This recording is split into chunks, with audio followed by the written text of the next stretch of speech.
Now let's talk about the archetype and the combos. So this is where I'm going to kind of get deeper into when I look at the archetypes and some of the combos. I look into each one of these and why they are so important to each one of those, right?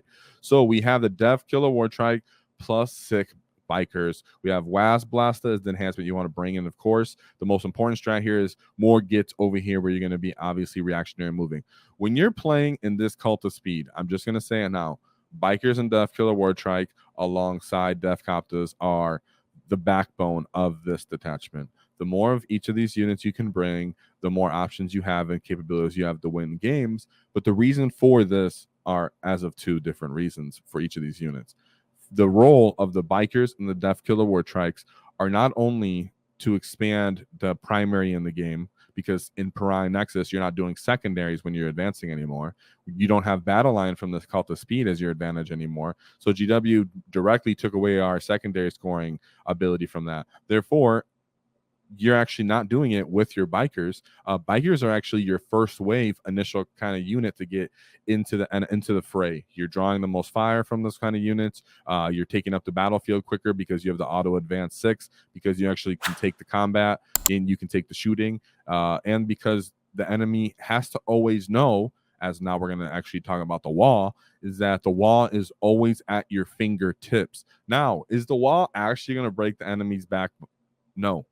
Surprisingly enough, this is the only orc detachment that doesn't really care about the wall nearly as much as other people do when it comes for offense. Our wall is either strictly defensive burdensome or offensively because we want to tag you, not necessarily because we're going to kill you, but because you've done bore positioning, and now we have the potential as orc players that we're going to run up, advance and charge, touch enemy tanks and shooting and combat units and shooting units, really get stuck in, not let the enemy score later in the turn, and pretty much trade our bodies for points. That's where the wall actually plays more of an importance in Cult of Speed, and that's why the bikers in this case are, just so you know, we're advancing 6 and we can wall.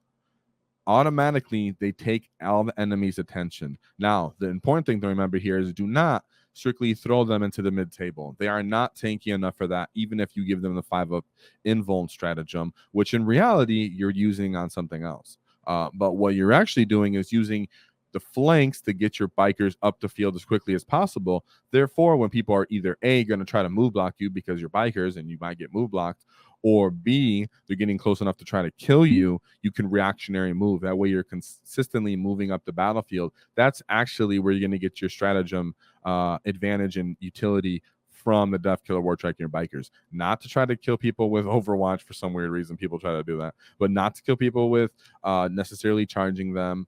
Not to use your 5-up invuln. But in reality, you're trying to use your reactionary move to get closer and closer, because you want everybody to have attention on your bikers as they make way for the max Deffkoptas. Now, when you're running Cult of Speed, the more Deffkoptas you have, as I said before, just like bikers, the better off you are. That's simply true. That's simply matter of fact. That doesn't mean you can't play them without having maximum Deffkoptas. It just means you have an easier time when you use max Deffkoptas. Why? Well, because A, the stratagem access, the deadliest, the speediest freak for the 4-up invuln in this case, because of their toughness being lower than 8 and 9, means that these Deffkoptas are not getting a 4-up invuln, which is nearly unheard of for orcs with this many model count unit. Makes them very, very durable in relation to orc units, right? Just got to be careful that, of course, you can only use this on 1 unit per turn. So the other 2 Deffkoptas are definitely being hidden. Then, of course, they are really also versatile because they are your offensive shooting platforms as well. Now, they do have solid mortal wound potential because they can fly over you and do mortal wounds. Of course, they can throw grenades at you, and the argument for tank shock, of course. I don't recommend using your stratagems to do any mortal wounds with them.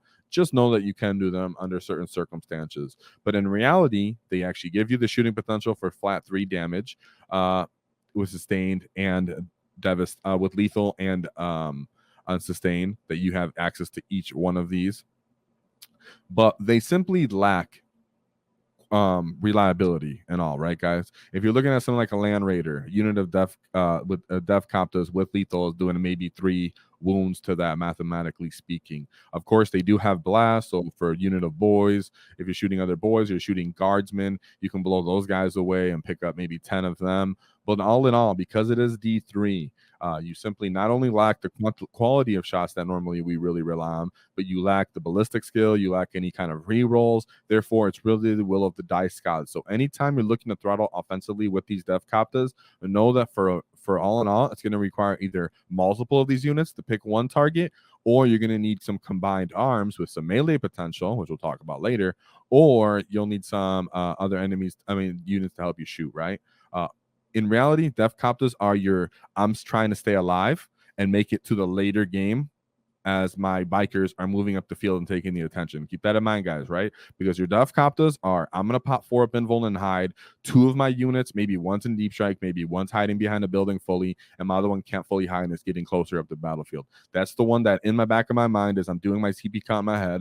This unit's going to use a 4 up invuln when someone goes to target it. This biker unit's in a reactionary move to stop someone from charging it, and then I'm going to move on and carry on to my next turn as I move up the field. That's how this is slowly unraveling as you're playing your Cult of Speed.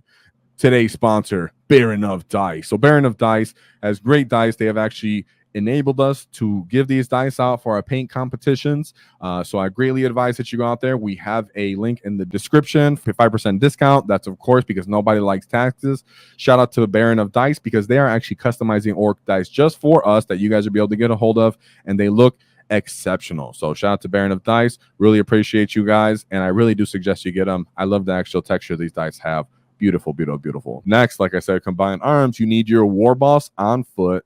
This could and or be 10 knobs or 20 boys. This could be in truck or wagon. Of course, there's arguments for other units you can use in this place, but all in all, this is what I call the combined arms unit or the mid-threat bully unit, right? You need somebody in the middle of the table, or if the enemy gets sloppy, to run up the table and touch them, but to get the respect out of the enemy from the middle of the table. If you're simply saying, hey, I'm going to bring a bunch of stuff in Cult of Speed, and I'm not going to bring anything that can reliably kill, I'm just going to try to shoot you, which is what happens if you go into the next little combo we're going to talk about. But if you're simply saying, I'm just going to shoot you, I'm going to say that the enemy's not going to respect you because there are popping smoke, there's armor of contempt, there's cover everywhere regardless.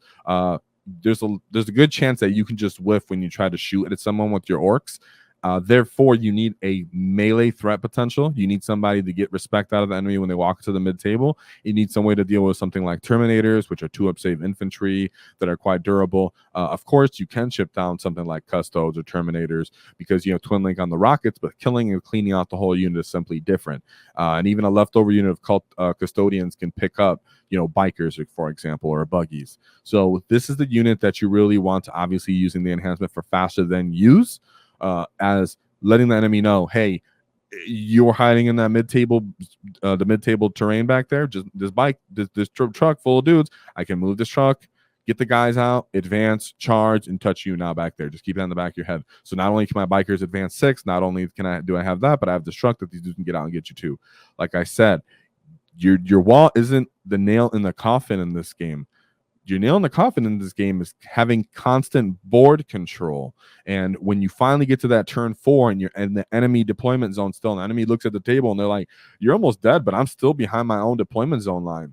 That's the nail in the coffin, not necessarily the WAAAGH. Therefore, these are tools to just accentuate the pressure and prolong the game so that you can win based off controlling your rate of attrition and having a threat range. Now, the last combo and backbone archetype that I'm not really in favor of is the mech / buggies and having wagons and such like that. Yes, you can use bike planes to come off the battlefield, and your mech gives it a +1 to hit, and then you start shooting.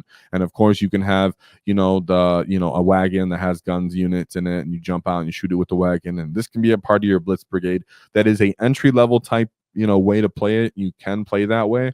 I would say just as you can move along and try to bring bikers and Koptas and just having individual buggies along the way without any mech single support. So these are units that you can do. I understand what you're doing when you use them. I'm not going to get too into that because I'm simply not trying to encourage you to go that way, as it's going to give you a harder time in Cult of Speed. You might be better off in Warhorde, but nonetheless, if you are bringing at least one of those units, just know it does work. If you're trying to accentuate mech plus, strats +1 to hit, get off on the enemy, that does work. Just not the way you really want to build around your list, in my humble opinion. If you enjoyed the clip, check out the full video here.